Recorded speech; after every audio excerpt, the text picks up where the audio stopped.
আমি বেশ কয়েকবার ইবাদতখানা ও খাদেমদের আইনের বিরুদ্ধে মহামান্য বাদশাহ সরাসরি হস্তক্ষেপের বিরুদ্ধে ছিলাম। এখন কি তবে উপযুক্ত সময় এসেছে? এসেছে বানু নিফারতিতি ও ওয়াসেনা আমাকে ইউনিভার্সিটির সঙ্গে একাকী থাকতে দাও।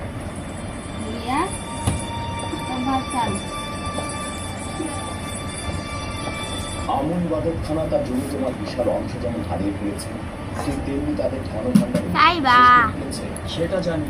এছাড়াও মিশরের বিশাল জনগোষ্ঠী একাত্মবাদী খোদার ইবাদত করছে। প্রস্তাব করছে প্রতিটি শহরে ঘোষণা করার পর এখন থেকে মিশরের জনগণের রাষ্ট্রীয় ধর্ম হবে একাত্মবাদী খোদার ধর্ম। নিশ্চয়ই শুনেছ হলেন হোক ইবাদতকারী।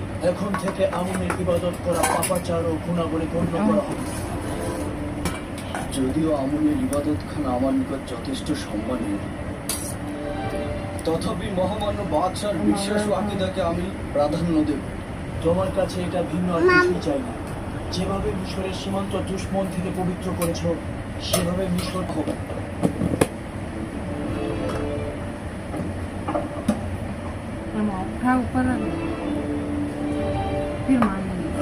একাত্মবাদী খোদার ইবাদতকারীদের সঙ্গে আমন ইবাদতকারীদের লড়াই মোকাবেলায় অবশ্যই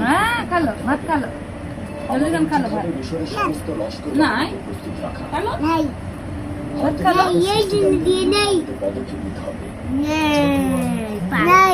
এসবের বিরুদ্ধে কিন্তু কোনো